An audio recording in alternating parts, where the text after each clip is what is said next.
Bien, bonjour à toutes, bonjour à tous. Merci pour votre accueil. Merci de me laisser le privilège de partager sur la parole de Dieu ce matin. Donc, aujourd'hui, je vous apporte un message qui fait suite à un précédent message qui avait été donné par un frère de notre église que certains connaissent peut-être, qui s'appelle David Sutherland. Et David avait fait une prédication sur le psaume 43. Et donc, en résumé de sa prédication, lui n'avait pas prévu qu'il y ait une suite, mais du coup, moi j'ai fait une suite à sa prédication. On avait vu quelle était la différence entre se plaindre ou se lamenter. Voilà. Et donc, David, pendant son message, nous avait expliqué que se plaindre, c'est parler avec amertume, sans foi, c'est aussi exprimer son mécontentement. Et se plaindre, c'est aussi larmoyer, pleurnicher, rouspéter, protester, râler. Et en comparaison, on avait vu ce qu'était se lamenter. Et se lamenter, c'est gémir avec tristesse, souffrance, incompréhension et douleur, mais avec une once de foi et de confiance en Dieu. C'est aussi parler avec foi, si faible soit-elle. Et c'est exprimer sa douleur, déplorer un malheur et en parler à Dieu. Donc ça, je reprends exactement ces termes, c'est un copier-coller de son PowerPoint. Et se lamenter, c'est se tourner vers Dieu, lui exprimer nos sentiments, placer notre confiance en lui. C'est exprimer nos craintes et nos frustrations. Et c'est s'arrêter, s'adresser et s'accrocher. S'arrêter pour exprimer ses souffrances. S'adresser à Dieu pour proclamer sa confiance. Et s'accrocher à Dieu pour faire preuve de persévérance.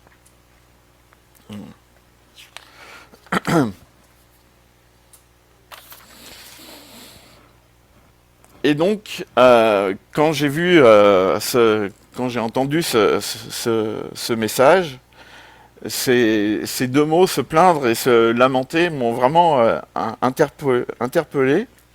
Et je me suis posé la question de qu'est-ce que ça peut déclencher dans ma vie de soit me plaindre, soit me lamenter.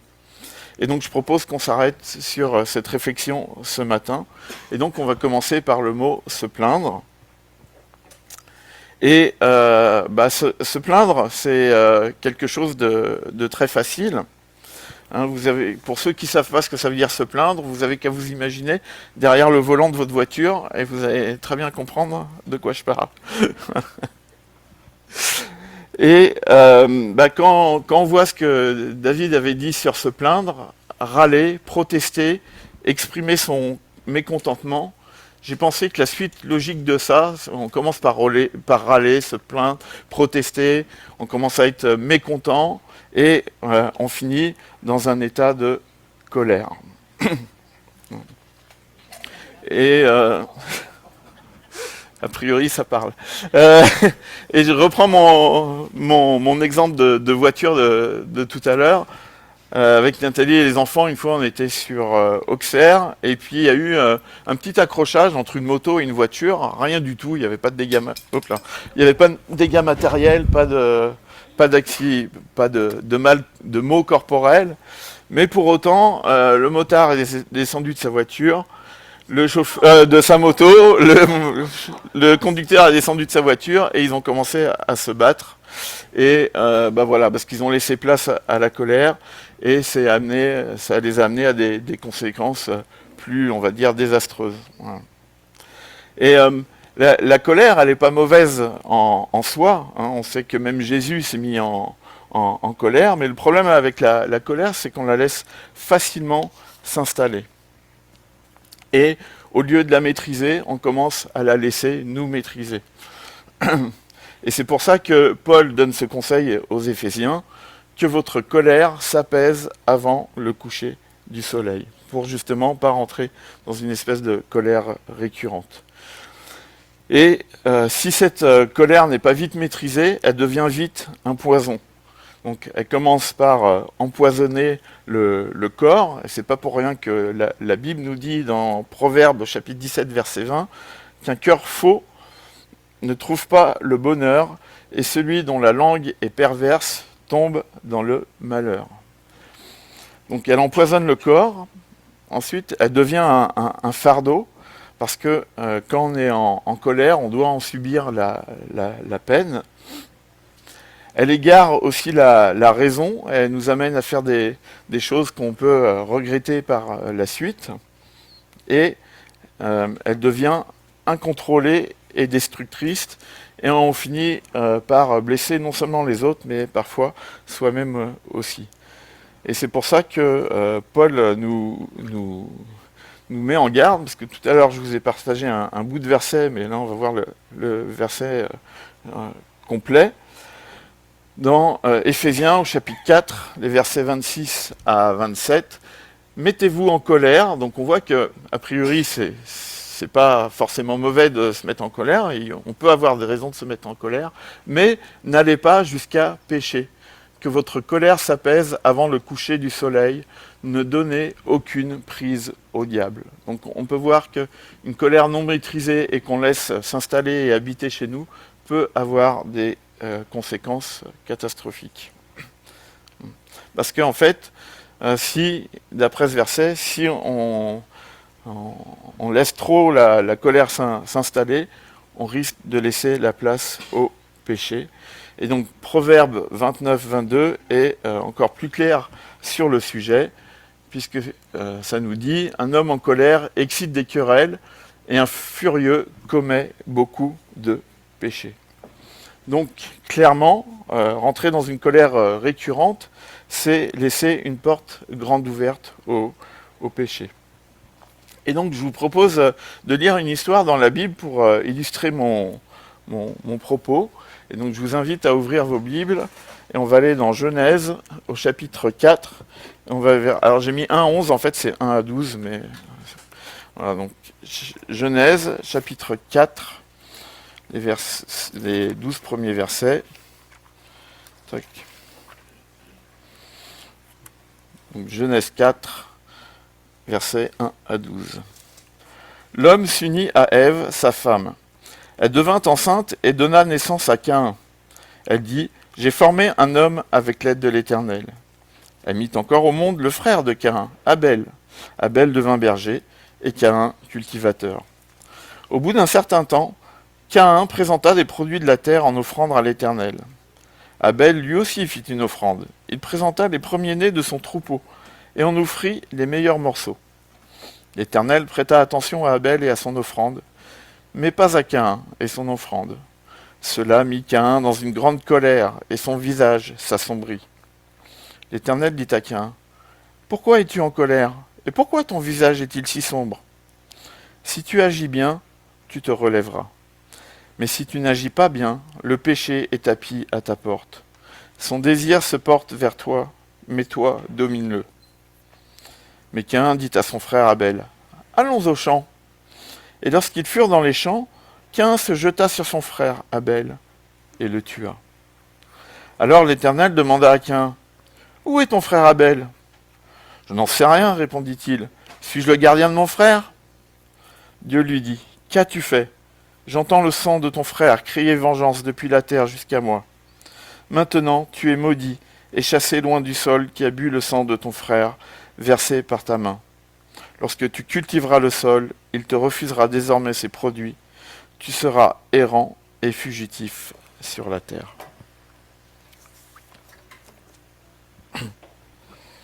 Alors cette histoire, elle est intéressante.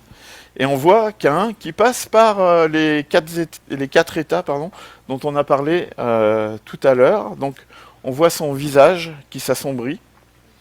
Hein, on voit que ça le rend malade. Et puis cette colère devient un fardeau. Alors comment on voit que c'est un fardeau ? Tout simplement parce que Dieu ne change pas. Ça veut dire que déjà à l'époque, il était en mode « Venez à moi, vous qui avez un lourd fardeau ». Et il voit Caïn avec ce fardeau et il va vers lui et il tente d'entamer une discussion avec Caïn. Il voit que Caïn porte un gros fardeau et comme c'est Dieu, il ne peut pas laisser Caïn tout seul avec ce poids sur les épaules. et il va venir lui proposer de l'aide. D'ailleurs, on voit bien dans le texte que Dieu ne reproche pas à Caïn d'être en colère. Il lui dit pas c'est pas bien d'être en colère. Il lui demande juste pourquoi il est en colère. Et ensuite, il va lui dire attention, maintenant tu es à un carrefour. Tu as un choix à faire. Quel est ce choix que tu vas faire? Tu peux bien agir et apaiser cette colère, et on verra plus tard comment on peut faire. Donc, tu peux apaiser cette colère et dominer sur le péché qui est tapis à ta porte, c'est l'expression qui est utilisée dans le passage, ou tu peux tout à fait prendre une autre route et te laisser maîtriser par cette colère et te faire dominer par le péché. Et là, malheureusement, Caïn choisit l'étape suivante. Il décide de se laisser égarer sa raison en n'écoutant pas les sages conseils de Dieu. Et dernière étape, il rentre dans une colère incontrôlée et destructrice.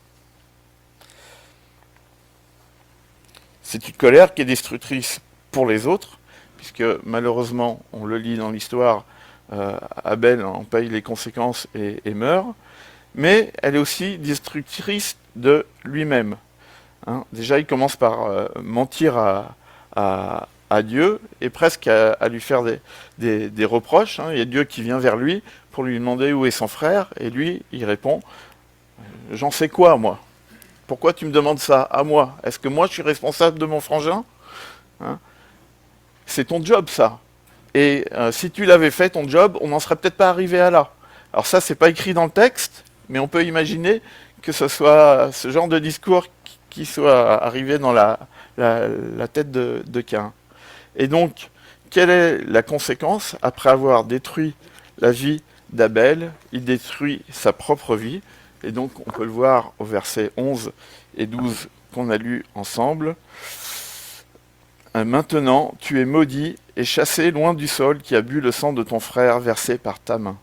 Lorsque tu cultiveras le sol, il te refusera désormais ses produits, et tu seras errant et fugitif sur la terre. Alors pourquoi Caïn il a gardé et cultivé cette colère? Pourquoi moi, je garde de la colère au fond de mon cœur? Parce que au moment où on est à ce carrefour, on a le choix entre garder le contrôle ou laisser le contrôle à Dieu. Et j'en profite pour remercier Jean qui, dans sa prière d'introduction, a demandé à Dieu de prendre le contrôle complet sur nos vies. Et ça rejoint tout à fait ce type de décision qu'on a à prendre à ce moment-là. Et quand on rentre dans une colère long terme, on refuse d'accepter ce qui est et on refuse d'accepter de ne pas être maître de tout, de ne pas tout maîtriser.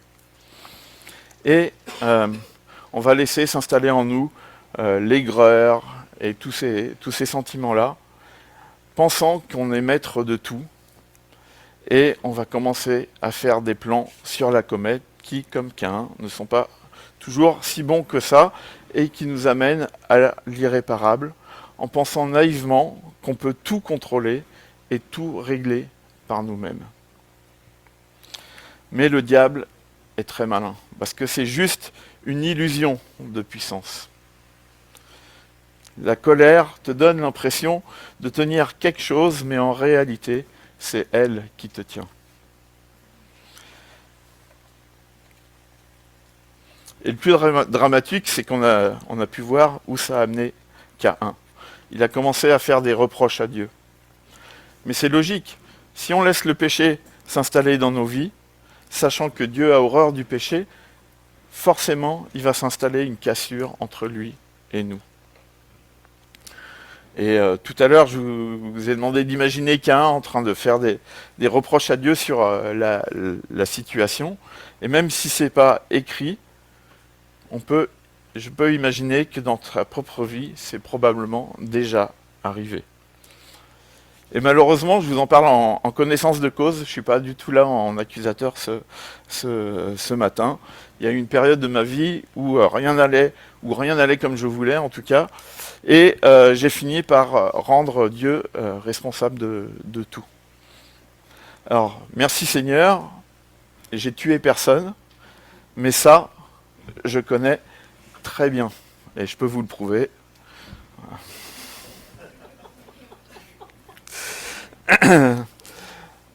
Et je peux vous dire que ça fait mal aux autres, ça fait mal à soi, et ça fait malheureusement, pire de tout, mal à Dieu. Et qu'est-ce qu'il y a de positif dans tout ça? La colère, elle nous fait perdre le contrôle de soi, elle nous rend fous, et elle laisse le péché prendre le dessus dans nos vies. C'est pas mal comme état des lieux, non? Alors pourquoi on laisse le péché prendre le dessus? Parce que en vrai, finalement, on ne contrôle pas tout, mais on ne veut pas reconnaître notre faiblesse. Et derrière une situation qui nous échappe, il y a toujours celui, avec un grand C majuscule, qui permet, celui qui n'empêche pas, celui qui n'intervient pas, comme moi je voudrais. Parce que oui, comme je suis en train de garder le contrôle sur la situation, c'est à moi de tout décider, n'est-ce pas? Et on sait tellement mieux que Dieu. Et rester en colère, quelque part, c'est dire à Dieu, ce que tu as permis n'est pas bien. Tu aurais dû faire autrement. Tu aurais dû protéger, éviter, guérir, faire revenir en arrière. Et puisque tu n'as pas fait ce que je voulais, je ne te fais pas confiance et je garde le contrôle. Alors cette image, elle est probablement un peu choquante, mais quand on est dans une telle situation, c'est exactement comme ça que ça se passe. Alors je suis désolé les amis, mais Caïn parfois, c'est moi, c'est Jean, c'est Geoffrey, c'est Thierry, c'est Claire, c'est chacun d'entre nous. Et on arrive à un stade où on ne veut plus être réconforté. On veut qu'on reconnaisse qu'on a raison. Et de ce fait, on veut que Dieu reconnaisse qu'il a tort. Conclusion, on se met à la place de Dieu pour juger. On pense que notre propre vision de la justice, elle est supérieure à la sienne. Et on devient Dieu. Ou plutôt, on devient notre propre Dieu. Et ça devient moi, ça devient nous, ça devient toi, le propre Dieu de nos vies.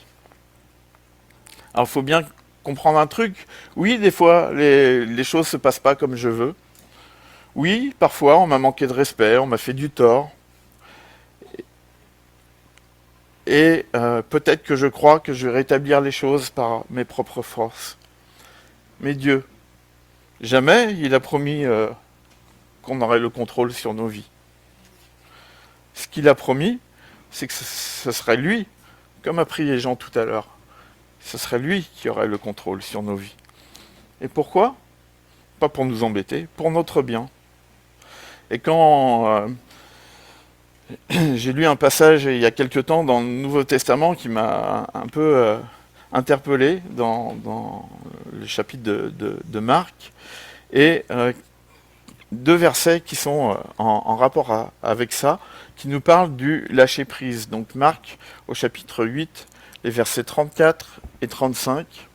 Là-dessus, Jésus appela la foule ainsi que ses disciples et leur dit, « Si quelqu'un veut me suivre, qu'il renonce à lui-même, qu'il se charge de sa croix et qu'il me suive. En effet, celui qui est préoccupé de sauver sa vie la perdra, mais celui qui perdra sa vie à cause de moi et de l'Évangile la sauvera. » Et donc, je dois renoncer à moi-même, lâcher prise sur mon soi-disant droit à tout gérer comme moi je veux. Je dois aussi perdre ma vie, accepter de ne pas être le maître du jeu. Même si je suis blessé, je dois renoncer à faire payer l'autre pour garder la paix avec Dieu et avec les autres. Et je dois suivre Jésus. Je dois lui confier le soin de défendre ma cause, de juger justement, de rétablir les choses en leur temps. Et je vous invite ce matin à vous laisser habiter par ces magnifiques versets qu'on peut trouver dans 1 Pierre, au chapitre 5, versets 6 et 7. Humiliez-vous donc sous la puissante main de Dieu, afin qu'il vous élève au temps convenable, et déchargez-vous sur lui de tous vos soucis, car lui-même prend soin de vous. Et il avait raison, ce brave Pierre, parce que on peut avoir toute la colère du monde. Jacques est très clair sur la question. Jacques 1, versets 19 et 20. « Sachez-le, mes frères bien-aimés, ainsi que tout homme soit prompt à écouter, lent à parler, lent à se mettre en colère, car la colère de l'homme n'accomplit pas la justice de Dieu. » Et finalement, ta volonté de tout contrôler par la colère, elle est vaine. Et si tu t'obstines sur ce chemin, tu ne régleras rien du tout. Il faut laisser la main à Dieu. Il faut placer sa confiance en lui. Et lui s'occupera de la justice. Comme le dit Paul aux Romains, Romains 12, 19. « Mes amis, ne vous vengez pas vous-même, mais laissez agir la colère de Dieu, car il est écrit, c'est à moi qu'il appartient de faire justice. C'est moi qui rendrai à chacun son dû. » Et s'il y a un jugement à avoir ou à faire, Dieu nous demande de lui confier. Et cette colère que tu as peut-être au fond de toi, qui est probablement justifiée, eh bien, lâche prise. Arrête de vouloir contrôler la balance de la justice et laisse ta colère à Dieu, le juste juge. Et c'est ça, lâcher prise. C'est se mettre en prière et dire à Dieu, « Seigneur, je ne maîtrise pas cette situation. Je te confie le soin de faire justice et je renonce à mon droit de m'énerver. » Et c'est pas simple à dire. On voit le petit garçon là, avec la tête qu'il fait, il fait pas le fier, il fait pas le malin là. Mais pourtant, il sait que c'est la bonne chose à dire et qu'il faut remettre cette situation entre les mains de Dieu. Alors si on revient à notre histoire, qu'est-ce que Caïn aurait dû faire ? Eh bien, au lieu de se plaindre, peut-être qu'il aurait dû se lamenter. On a vu que se lamenter, c'est se tourner vers Dieu, lui remettre nos sentiments, lui faire confiance, lui remettre nos craintes, nos frustrations, et s'arrêter pour exprimer nos souffrances, s'adresser à Dieu pour proclamer notre confiance et s'accrocher à Dieu pour faire preuve de persévérance. Et Caïn, il aurait dû rentrer dans un échange, dans une communication avec Dieu. Surtout que Dieu lui en a laissé l'occasion. Et il aurait dû s'arrêter et prendre le temps de parler avec Dieu au lieu d'envoyer tout bouler. Il aurait dû s'adresser à Dieu pour lui exprimer sa déception, son incompréhension. Et il aurait dû s'accrocher à Dieu et lui confier toute la situation. Alors, comment il aurait pu faire ça ? Déjà, peut-être qu'il aurait pu penser qu'il avait mal agi et demander pardon. Et puis s'il avait quelque chose à reprocher à son frérot, eh bien, à tort ou à raison, dans tous les cas, il aurait dû pardonner son frère. Et voilà la deuxième conclusion à laquelle je suis arrivé, c'est que tout comme la première conclusion était se plaindre, c'est laisser place à la colère, se lamenter, c'est laisser la place à Dieu et au pardon. Et pardonner, c'est comme arrêter la colère. C'est pas une conséquence, c'est pas conditionné. C'est une décision à prendre et ça se fait en un claquement de doigts. C'est pas simple, mais c'est très facile à faire. Et je vais vous donner un exemple. Imaginez que quelqu'un, volontairement ou non, vous coupe un bras. Au début, je peux comprendre que vous ayez du mal à encaisser. Ça va changer votre vie, il va falloir complètement revoir peut-être votre métier, votre mode de fonctionnement. Il va falloir appeler Cindy qui est ergothérapeute, qui va réaménager tout votre environnement de vie pour s'adapter à votre handicap. Donc je comprends que vous puissiez avoir de la colère face à cette personne. Mais il y a un moment où il va falloir stopper cette colère. Il va falloir pardonner. Parce qu'en plus, cette personne, que vous soyez en colère ou non, pour elle, ça change absolument rien. Elle peut être à l'autre bout de la terre, sur une plage de sable blanc, sous un cocotier, en train de siroter un bon cocktail, et vous pourrez avoir toute la colère du monde, ça ne changera rien, elle aura la vie qu'elle aura. Et vous, eh ben, non seulement vous avez un bras en moins, hein, et donc une vie probablement moins facile, mais en plus, avec toute cette colère qui vous habite, elle va vous rendre aigri, et peut-être même désagréable envers ceux qui vous ont rien fait. Alors, quelle est la seule chose que vous puissiez faire pour pardonner si vous conditionnez, si vous mettez une condition? La seule chose qui puisse faire que vous pardonniez dans ces cas-là, c'est que votre bras repousse. Et ça, j'ai une mauvaise nouvelle pour vous ce matin, c'est pas près d'arriver. Et donc, il y a un moment, il va falloir prendre une décision. Le pardon, c'est pas une conséquence de quoi que ce soit.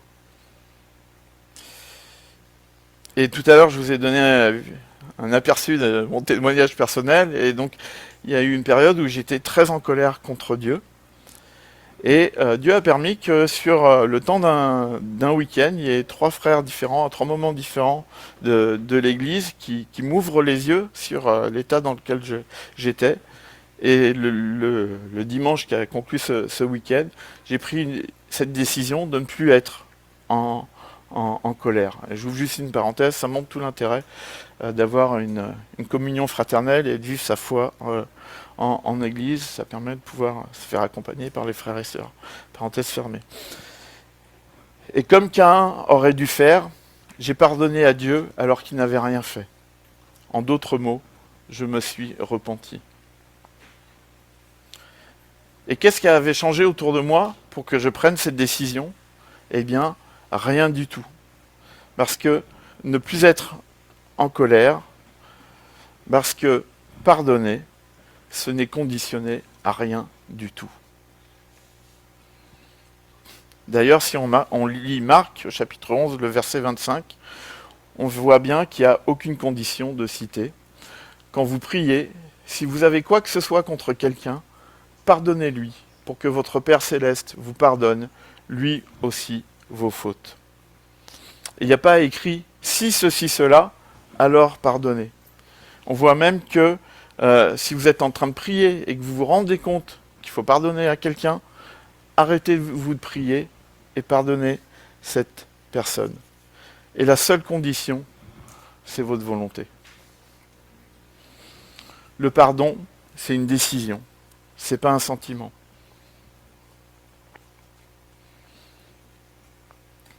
Et c'est une décision qui est voulue par Dieu. Alors je vous donne un exemple parmi tant d'autres, mais dans Colossiens 3, verset 13, « Si l'un de vous a quelque chose à reprocher à un autre, pardonnez-vous mutuellement. Le Seigneur vous a pardonné. Vous aussi, pardonnez-vous de la même manière. » Et juste, si quelqu'un pensait que c'était une option citée dans la Bible, Matthieu nous rappelle combien c'est important. Matthieu 6, versets 14 et 15. « En effet, si vous pardonnez aux autres leurs fautes, votre Père Céleste vous pardonnera aussi. Mais si vous ne pardonnez pas aux autres, votre Père ne vous pardonnera pas non plus vos fautes. » Alors ce matin, on a parlé de se plaindre en comparaison à se lamenter. On a parlé de colère et de pardon. Et en creusant la parole, c'est intéressant de voir qu'il y a un véritable lien entre colère et pardon. Et je vous propose de lire 2 passages. Alors, il y a un premier passage qui est dans Éphésiens, au chapitre 4, les versets 26 à 32. Donc, chapitre 4, versets 26 à 32. Hop là.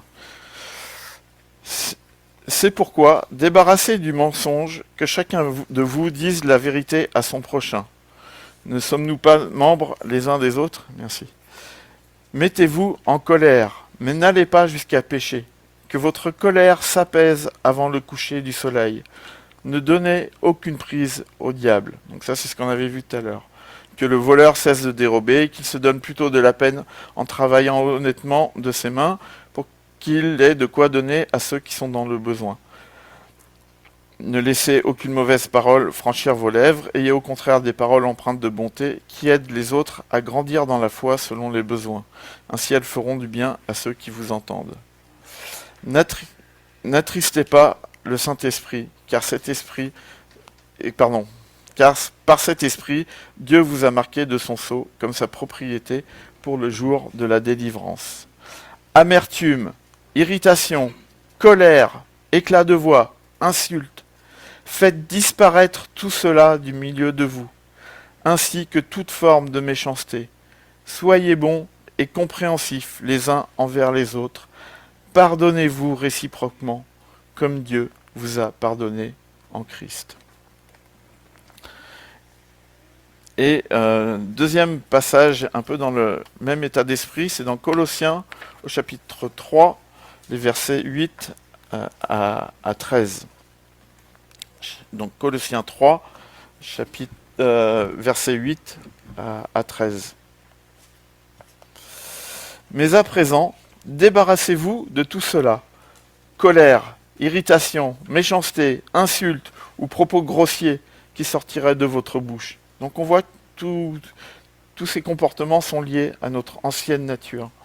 Ne vous mentez pas les uns aux autres, car vous êtes dépouillés de l'homme que vous étiez autrefois avec tous ses agissements, et vous êtes revêtus de l'homme nouveau.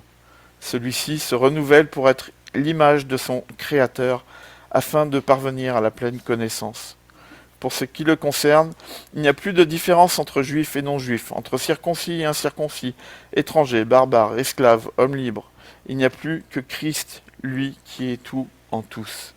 Ainsi, puisque Dieu vous a choisi pour faire partie du peuple saint et qu'il vous aime, revêtez-vous d'ardente bonté, de bienveillance, d'humilité, de douceur, de patience. Supportez-vous les uns les autres. Et si l'un de vous a quelque chose à reprocher à un autre, pardonnez-vous mutuellement. Le Seigneur vous a pardonné, vous aussi, pardonnez-vous de la même manière. Donc on voit dans ce passage que renoncer à sa colère, c'est renoncer à son ancienne nature. Et la nouvelle nature nous invite plus à pardonner et à prendre Christ comme modèle. Et on reviendra là-dessus tout à l'heure. Et finalement, laisser la colère s'installer, c'est laisser la place au diable et c'est se rendre incapable de pardonner.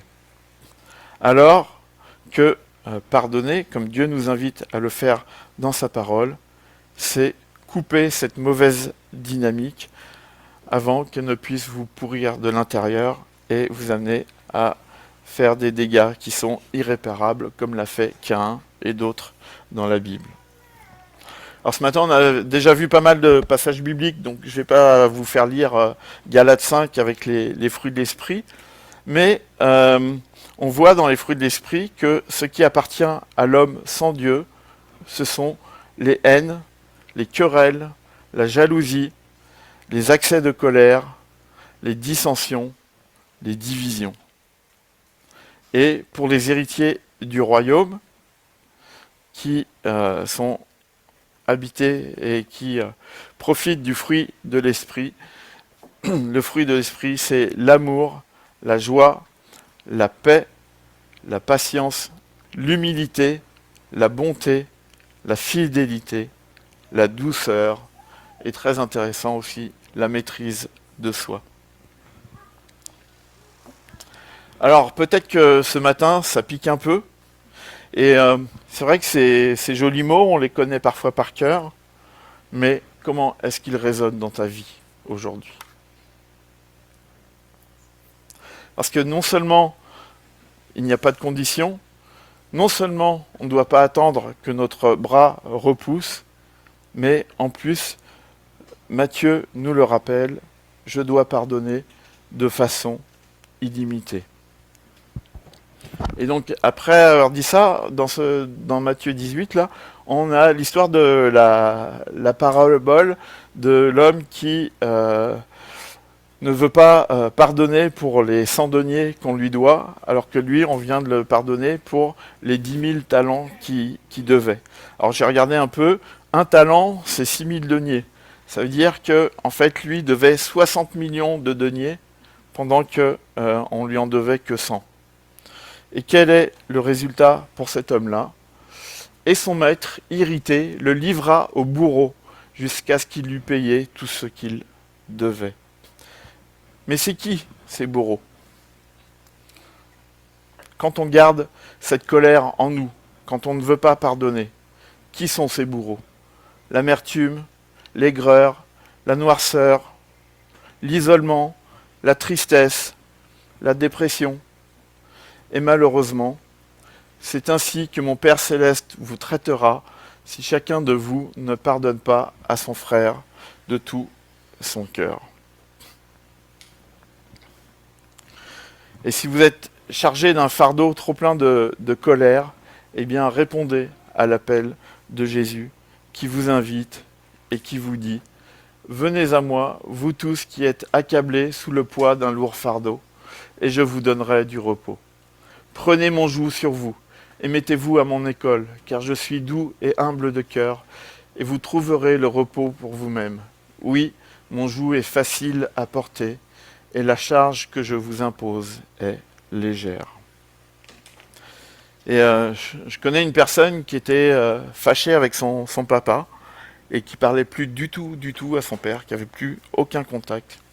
Et un jour, il a fait un travail sur lui, et il a décidé de tenter un chemin de réconciliation avec son papa, et il a décidé, dans un premier temps, avant même d'aller le voir, de lui pardonner. Il avait des choses à lui reprocher, et il a dit, si je veux avancer, si je veux que ça change, il faut que je pardonne. Et donc il a pardonné à son père, il a pu aller le rencontrer, il a pu échanger avec lui, et lui expliquer un peu tout ce qu'il avait eu à lui reprocher, mais qu'aujourd'hui c'était fini, il le pardonnait. Et ils ont pu reprendre une vraie relation père-fils. Et aujourd'hui, bon, il habite à l'étranger, mais il est très content de pouvoir de temps en temps prendre un billet d'avion et d'aller passer une semaine avec son papa. Et ça a tout changé au niveau de sa relation avec son père, mais ça a tout changé dans sa propre vie. Et il s'est débarrassé d'un fardeau qui lui a permis d'avancer beaucoup plus facilement dans la vie en général. Alors je vais vous dire quelque chose qui peut peut-être vous surprendre, mais peut-être que la première personne à pardonner, c'est vous-même. Peut-être que ça fait tellement longtemps que vous avez cette colère en vous que vous n'osez plus venir à Jésus. Alors j'ai une bonne et moche nouvelle pour vous. Alors pourquoi elle est moche? Parce que Jésus a été condamné alors qu'il était innocent. Mais pourquoi c'est une bonne nouvelle? Eh bien, c'est parce que Jésus, s'il est mort sur la croix, c'est pour que ce matin, on puisse repartir avec 4 leçons d'encouragement pour nous aujourd'hui. Première leçon, Jésus, il avait tout pouvoir pour contrôler, pour punir, pour se venger, pour corriger. Il aurait pu dire, c'est moi qui le contrôle. Et contrairement à nous, il était en droit de le dire et de le faire. Et pourtant, même s'il avait des bonnes raisons de se mettre en colère, il a laissé le contrôle à Dieu. Il a lâché prise et il nous a enseigné cette phrase clé, « Père, pardonne-leur parce qu'ils ne savent pas ce qu'ils font. » Et c'est une phrase clé parce que c'est le chemin qu'il t'invite à prendre toi aussi. Ayez en vous les sentiments qui étaient en Jésus-Christ, lequel, existant en forme de Dieu, n'a point regardé comme une proie à arracher d'être égal avec Dieu, mais s'est dépouillé lui-même en prenant une forme de serviteur, en devenant semblable aux hommes, et ayant paru comme un simple homme, il s'est humilié lui-même, se rendant obéissant jusqu'à la mort, même jusqu'à la mort de la croix. Deuxième leçon.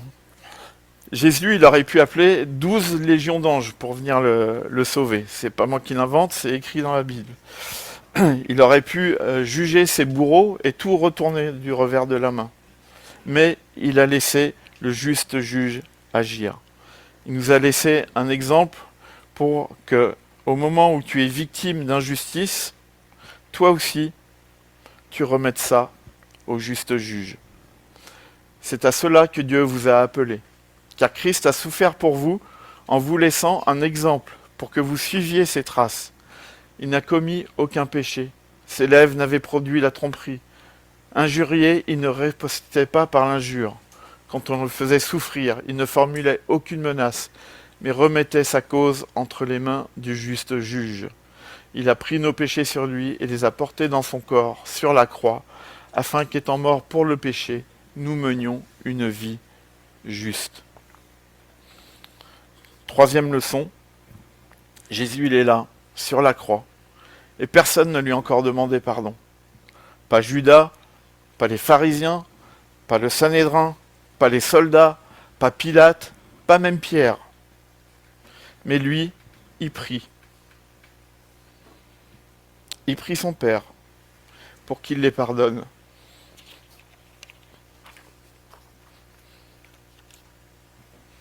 Il demande à son Père de les pardonner le premier.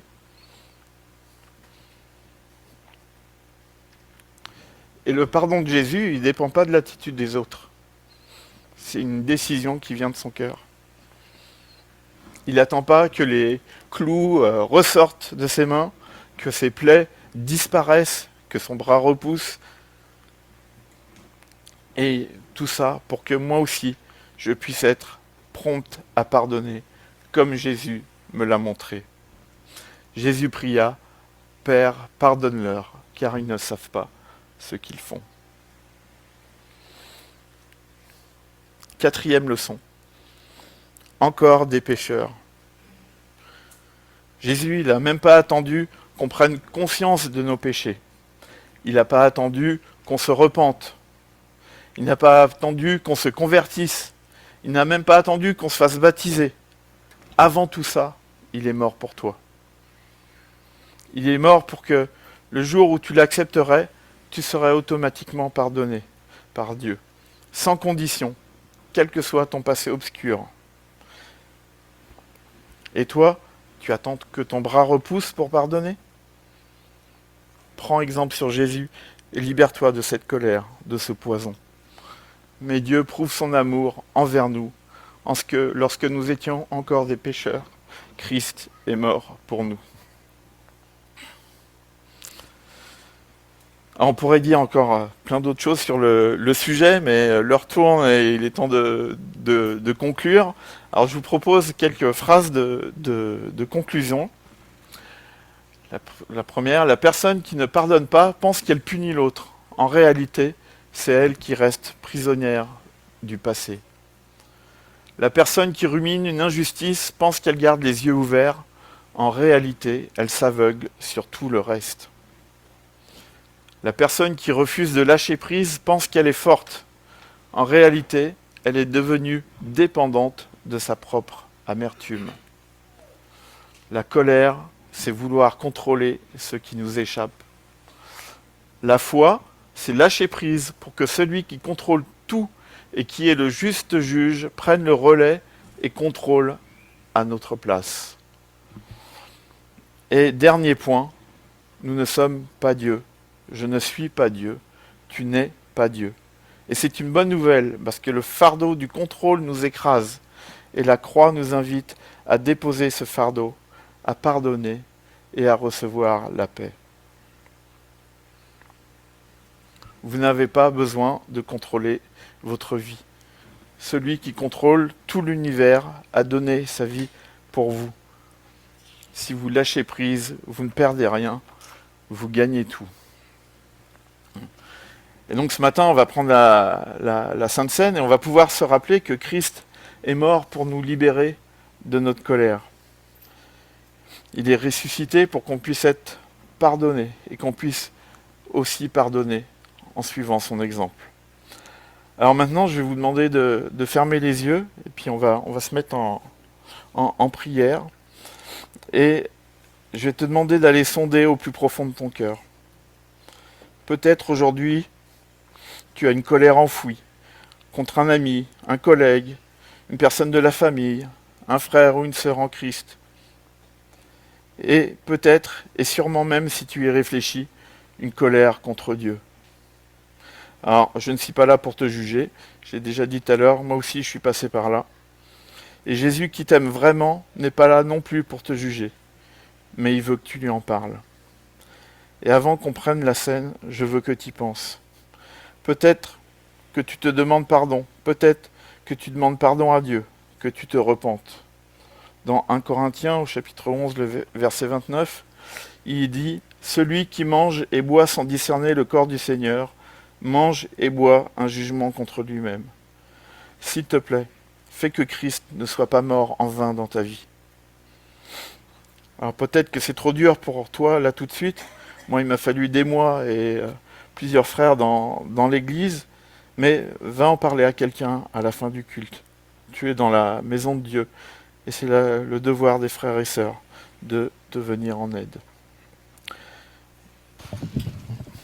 Je reviens pour quelques mots de conclusion.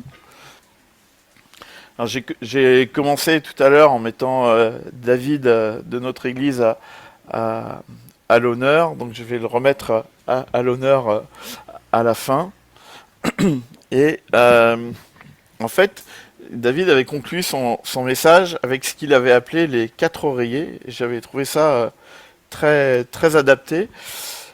Alors je me suis demandé pourquoi les 4 oreillers, puis j'en ai parlé après mon message à un frère de l'église qui m'a dit, mais une fois que tu te lamentes plutôt que de te plaindre, tu rentres dans le repos de Dieu, et donc voilà pourquoi les 4 oreillers. Donc je trouvais l'explication intéressante. Donc premier oreiller, le Seigneur est souverain, il règne au-dessus de tout. Je dois refuser de vouloir tout contrôler dans ma vie, comme ça on boucle la boucle avec Jean, c'est parfait. Deuxième oreiller, le Seigneur est bon, il œuvre en faveur de son peuple. Je dois renoncer à chercher à tout comprendre dans ma vie. Troisième oreiller, le Seigneur est sage, il lui est impossible de se tromper. Je dois lui faire confiance en tout temps et pour toute chose.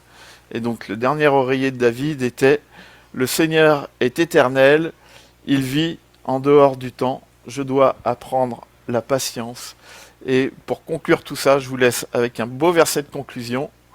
Proverbe, chapitre 19, verset 11. « L'homme qui a de la sagesse est lent à la colère, et il met sa gloire à oublier les offenses. »